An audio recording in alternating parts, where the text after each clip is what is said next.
pandemi, cabut darurat pandemi untuk kembali kemanusiaan. Pak Luhut harus bertanggung jawab atas semua data DNA rakyat Indonesia. Atau kami tetap akan bergerak, kami tetap akan bersuara sampai dapat kami berakhir.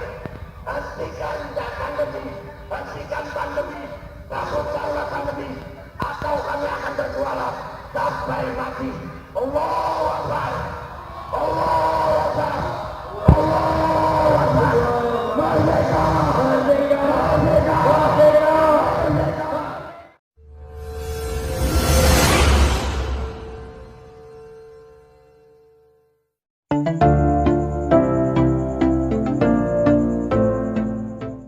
Bersama kita bangkit. Allahu Akbar, Allahu Akbar, Allahu Akbar. Merdeka, merdeka, merdeka. Alhamdulillah, Allah takdirkan kita sama-sama berkumpul di tempat yang luar biasa, di hari yang luar biasa. Saya ingat 10 November tahun 45, sejenak setelah kita merdeka, Belanda datang lagi ke Indonesia membonceng dengan nikah. Mereka punya jenderal, namanya Jenderal Malabi. Malabi ini tidak pernah kalah di Perang Dunia Kedua. Dan mereka datang dengan persenjataan lengkap. Mereka mendarat di Surabaya dengan petik takbir umtomo Allahu Akbar. Malabi tewas di Surabaya. Jenderal yang paling ditakuti Perang Dunia tewas di Surabaya. Tewasnya bukan karena peluru, tapi karena tertusuk bambu runcing. Artinya rakyat Indonesia membunuh Malabi dengan jarak dekat, bukan jarak jauh. Itu menunjukkan bahwasannya keberanian rakyat Indonesia layak ditakuti oleh asing. Kita adalah bangsa yang berani. Kita adalah bangsa yang berani.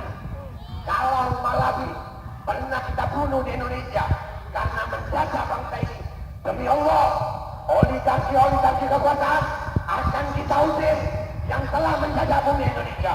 Allahu Akbar, Allahu Akbar. Wahai oligarki, hari ini kalian melihat kami hanya sedikit, seperti kalian melihat bangsa Indonesia waktu itu. Tapi sedikitnya kami, kecilnya kami, kalian tidak akan pernah berani berhadapan dengan kami. Karena sedikitnya kami diiringi oleh darah yang mendidih demi merdekanya bangsa ini. Kalau kalian berhadapan dengan kami, demi Allah, darah kami atau darah kalian yang tumpah, nyawa kami atau nyawa kalian yang hilang, demi cinta kita sama Indonesia merdeka.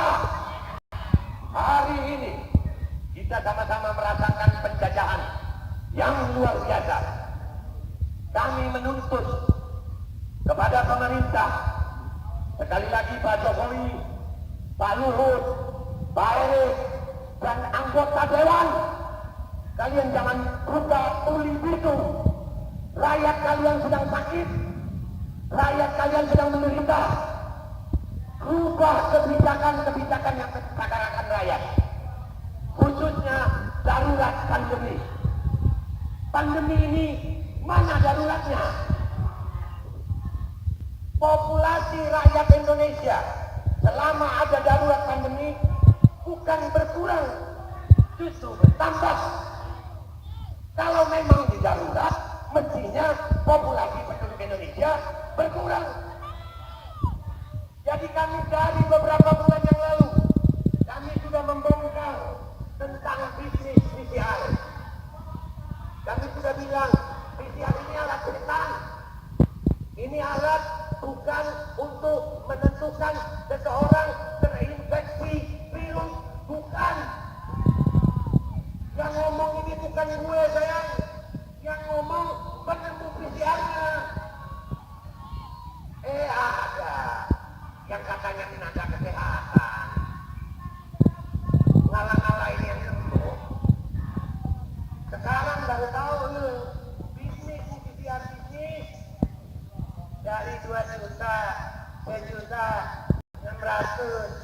300.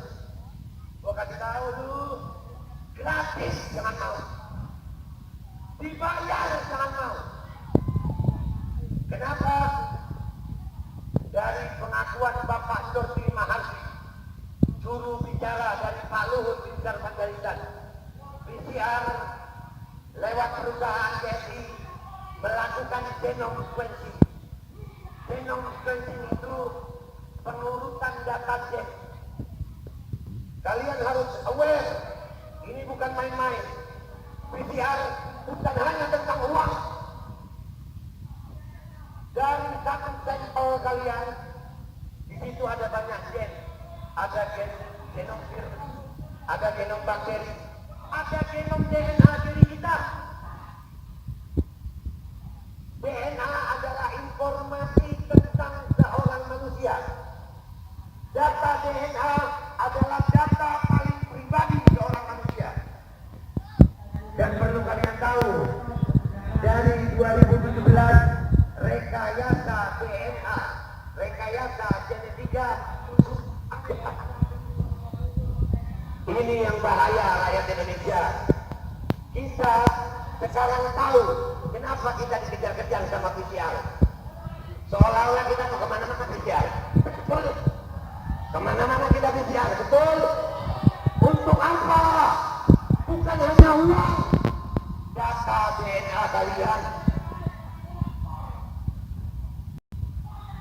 Kalau mereka memegang data DNA kalian, lalu mereka menggunakan teknologi rekayasa genetika yang disebut teknologi CRISPR dari tahun 2017 sudah ada.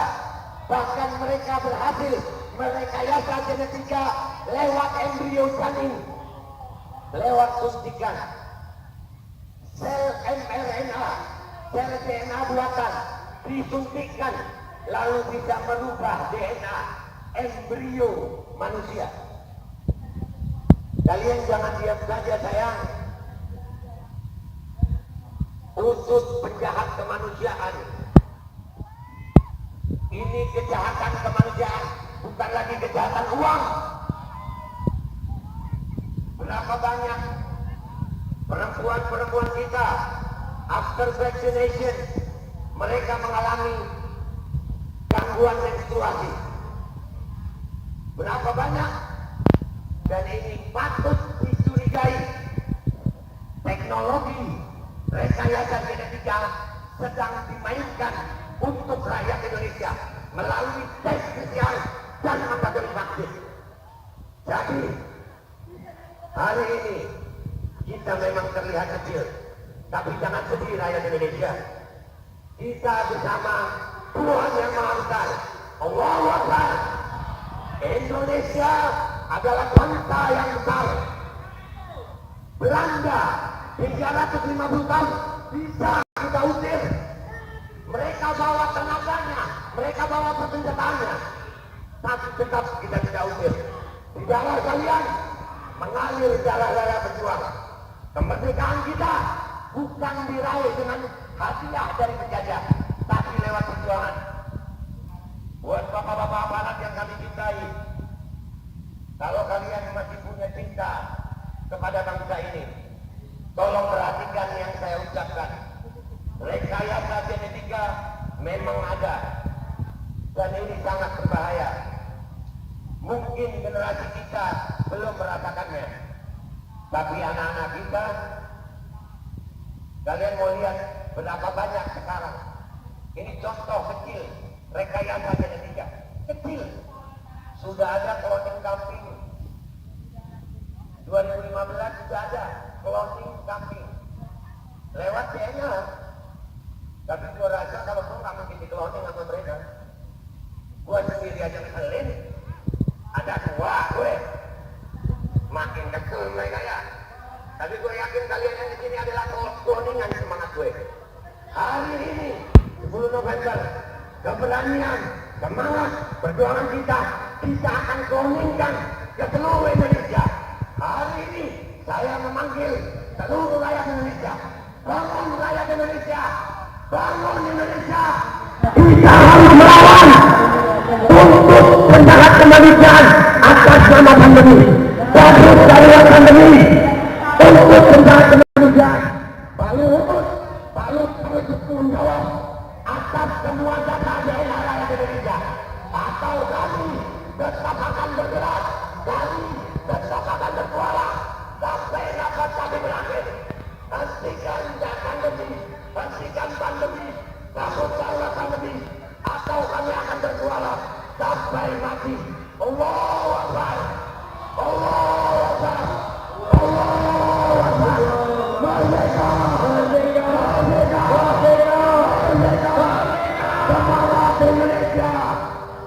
Assalamualaikum warahmatullahi wabarakatuh. Waalaikumsalam warahmatullahi wabarakatuh.